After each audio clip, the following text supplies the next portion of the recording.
Good morning, students. How are you all? I hope you all are fine at your homes. So, in the last video, we discussed about travel and learning, and we had read the first paragraph of chapter 17. So, in today's video, we will read about the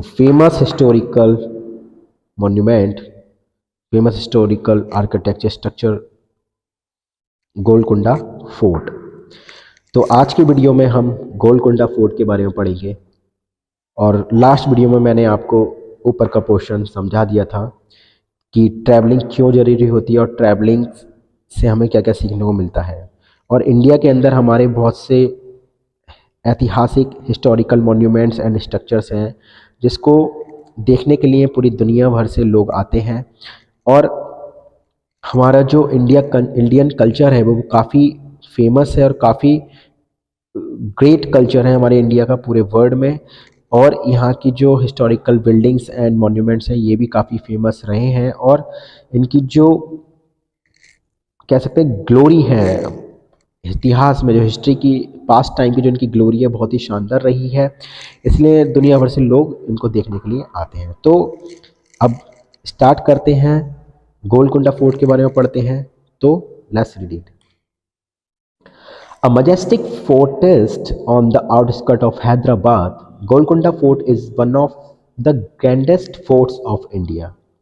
Built around 12th and 16th century by various Qutub Shahi rulers, this fort has a rich history that is almost 400 years old. The fort is built on a granite hill at a height of around 120 meters and is bordered by thick walls.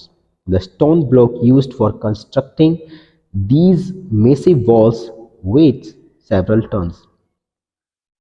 जो एक शानदार फोर्टेस्ट है, मतलब जो एक किला है, जो शानदार किला है हैदराबाद का, सबसे शानदार किला है वो है गोलकुंडा फोर्ट, जो हैदराबाद के बाहरी इलाकों में बना हुआ है। हैदराबाद के मतलब कह सकते हैं जो बाहरी क्षेत्र है हैदराबाद का, उसमें एक शानदार किला बना हुआ है जिसका नाम है गोलकुंडा फोर्ट। अब ये गोलकुंडा फोर्ट सबसे ग्रैंड फोर्ट है, मतलब इंडिया में जितने भी शानदार किले बने हुए हैं उन सभी शानदार किलों में से एक किला है हमारा गोलकुंडा फोर्ट। और ये किला 12th सेंचुरी और 16th सेंचुरी में वेरियस रूलर्स द्वारा, वेरियस राजाओं द्वारा, शासकों द्वारा बनवाया गया था। कुतुब शाही द्वारा, वेरियस कुतुब शाही द्वारा बनवाया गया था।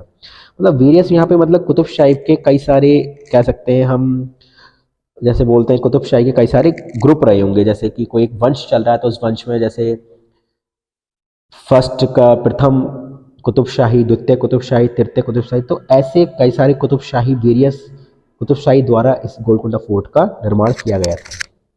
इस किले की जो एक रिच हिस्ट्री है, इस किले की बहुत संपन्न एक ग्रेट हिस्ट्री रही है जो लगभग 400 साल पुरानी भी है।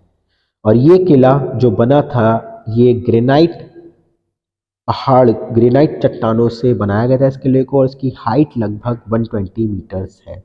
और इसके जो बॉर्डर, मतलब जो इसकी बाहरी जो दीवारें हैं वो बहुत मोटी दीवारें बनी हुई हैं इस किले की।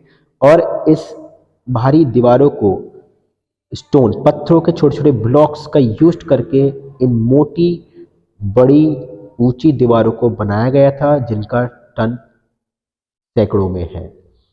तो the structure is such that though closed, it allows much space for all over ventilation, thus allowing circulations of cool breeze that provides respite from the summer heat.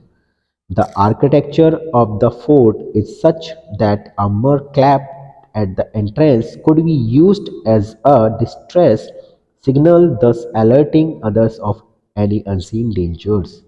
The clever architectural plan also allowed uninterrupted supply of water throughout the year.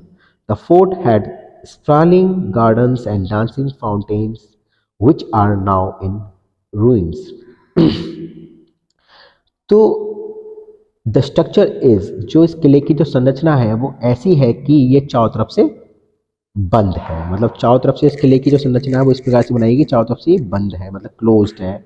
और इस किले के अंदर काफ़ी ज़्यादा space भी है, और इस किले के चारों तरफ, इस किले के चारों तरफ वेंटिलेशन है, बड़ी बड़ी खिड़कियाँ, रोशनदान है, जिससे कि इस रोशनदान की, मतलब रोशनदान में क्या होता है, ठंडी ठंडी, किले के चारों तरफ से ठंडी ठंडी हवाएं इस रोशनदान के थ्रू किले के अंदर ठंडी ठंडी हवाएं सर्कुलेट होती रहती थी, जो कि गर्मियों के दौरान, गर्मियों के दौरान जो गर्म हवाएं चलती थी उससे थोड़ी देर के लिए राहत मिलती थी इस किले के अंदर रहने वाले राजा को और उनके प्रजा को। सो